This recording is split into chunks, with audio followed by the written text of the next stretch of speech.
This is the news of the day. City and County of San Francisco plaintiffs versus Trump administration. District Court for the Northern District of California. Trump has come out and said to sanctuary cities, you defy federal law. You don't cooperate with ICE agents. We're going to strip you of federal funding. Seems like a pretty standard thing to say to children. If you don't do your chores or you defy my authority as your overarching father, I'm not going to give you your allowance until you do what it is that you need to do that are the rules of this house.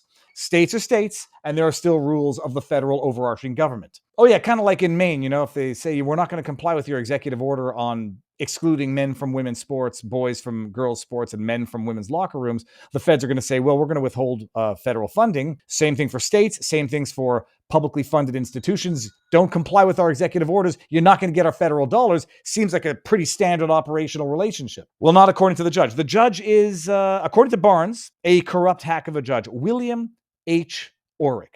And we will not read through the whole thing just to get a feel for this. We don't need to read an article summarizing it when we can summarize it in real time. This judge apparently has already heard prior cases or prior injunctions that sought to enjoin similar threats to withhold federal funding, and this judge doesn't seem to be having any. This judge almost seems miffed that they would dare try it again. In 2017, President Donald Trump issued Executive Order 13, titled Enhancing Public Safety in the Interior of the United States, which was directed at so-called sanctuary jurisdictions. They're not so-called. They are sanctuary jurisdictions. In fact, they're so-called sanctuary jurisdictions because they call themselves sanctuary cities. The city and county of San Francisco, argued that Section 9 of the executive order was unconstitutional. I found they had pre-enforcement standing, that they were likely to succeed on the merits because Section 9 of the executive order was unconstitutional, and they faced irreparable harm absent an injunction. I enjoined them back in the day. Here we go again, says the judge. Shortly after taking office in 2025, Trump issued Executive Orders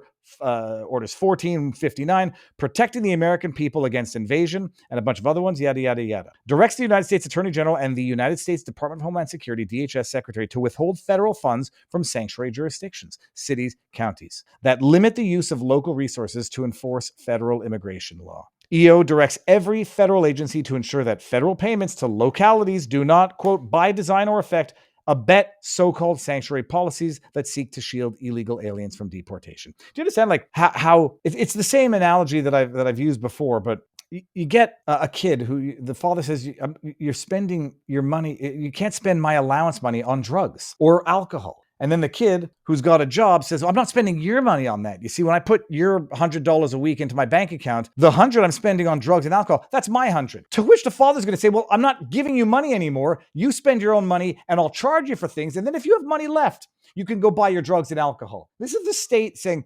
we get federal funds. We're not going to use it or use our own resources to aid and abet with ICE. And you can't force us to, but you got to keep giving us the federal funds. The judge came down and said, I'm issuing the same injunction I did the last time because, the 4 criteria, balance of inconvenience, color of right, likelihood of success, irreparable harm, weighs in favor of the plaintiffs. And I'm going to enjoin the feds to continue financing sanctuary cities who then take that sweet federal dollars and do nothing to aid and assist in the application of federal law. Let's take a brief pause from this video for a word from our sponsor, The Wellness Company. Okay, folks, we continue to see this entire pandemic exposure unraveled weekly. The shots are said to be banned in about 8 states shortly. A large sum of people's health was negatively impacted by global coercion, whether severe side effects or experiencing long COVID. Check out this natural solution formulated by Dr. Peter McCullough in collaboration with The Wellness Company. And they just leveled up their original detox formula for $30 less, introducing the 3-in-1 Ultimate Spike Detox,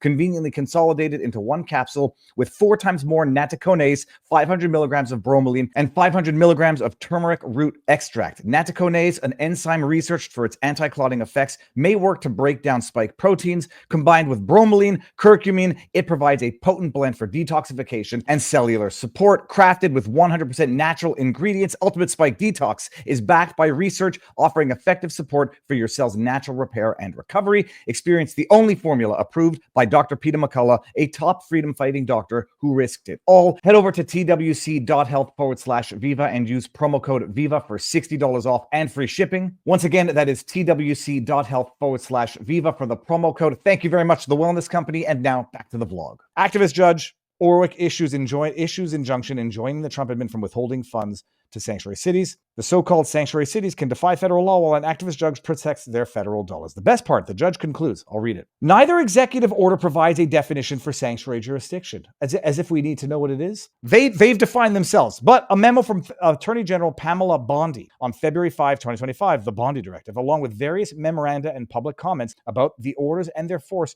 provide a clear picture of what jurisdictions qualify and the 2025 executive order's intended purpose: to end or severely curtail federal funding for cities, counties, and states that the Trump administration deems to be sanctuary jurisdictions. I'm fairly certain they've defined themselves as this. Plaintiffs in this case, San Francisco, Santa Clara, 14 other counties from around yada yada, have moved for preliminary injunction to block the order. Cities and counties seek the preliminary enjoin the defendant and their offices, agents, yada, the conclusion, which is to prevent them from withholding funds, and the judge grants it. But this is the best part here. And as the court order will follow makes plain, the cities and counties have also shown a likelihood of success on the merits of their Administrative Procedures Act claim. The Bondi Directive order to freeze all DOJ funds is likely arbitrary and capricious, contrary to the Constitution and an ultra-virus final agency action under the APA. Arbitrary and capricious. And they issue the injunction enjoining the threat, agents, whatever, from withholding or threatening to withhold federal funds. Arbitrary and capricious to say, if you do not abide by and enforce federal law or facilitate the enforcement of federal law,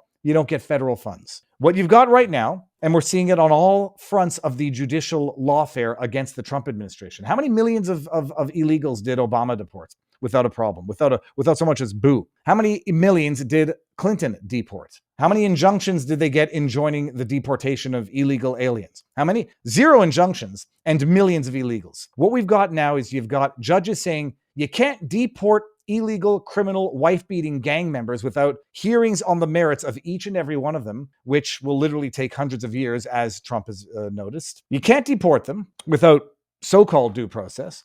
You can't defund the cities that are harboring them. This is it's another form of a judicial coup. And you'll recall the first judicial coup was the Russiagate hoax. Then the second judicial coup was the first impeachment to try to remove the democratically elected president. The third judicial coup was the second impeachment after the Fedsurrection of January 1st, 2021. This is a judicial coup by activist judges who now want to play the role of commander-in-chief, dictate which enemy forces can be deported under the Alien Enemies Act, whether or not you can even invoke the Alien Enemies Act, whether or not the president is the commander-in-chief. They're trying to usurp the role of commander-in-chief. Now they're trying to usurp the role of basically controlling the purse strings or authorizing the president to do what he's entitled to do as the federal government. So you can't deport them. You can't defund the cities. You got to offer each and every one of them full constitutional due process. In other words, we've imported 10, 20 million illegal immigrants. There's nothing you can do about it. They're going to stay here long enough to affect the census.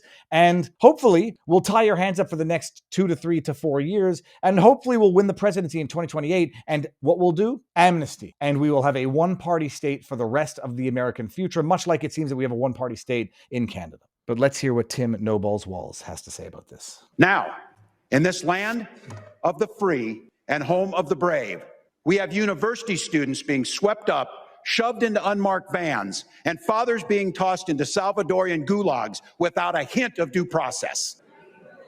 How many lies can you have in 18 seconds? I'm just going to go bing every time there's a lie. Now, in this land of the free and home of the brave, we have university students being swept up, shoved into unmarked vans, and fathers being tossed into Salvador. I'm going to go bing on the unmarked vans, but I think that might have been mildly true. So I'll take back the bing. Dorian gulags without a hint of due process. Bing. It's like a church. It's a church. It's a bad church. It's a government church. He might actually be in front of a church. No, he's not. Okay, sorry. I want to be real clear about this. If you say you love freedom, but you don't believe freedom is for everybody, then the thing you love isn't freedom, it's privilege. So hold on a second. I love freedom. I don't love freedom for criminals. So does a murderer get freedom, or is it a privilege then?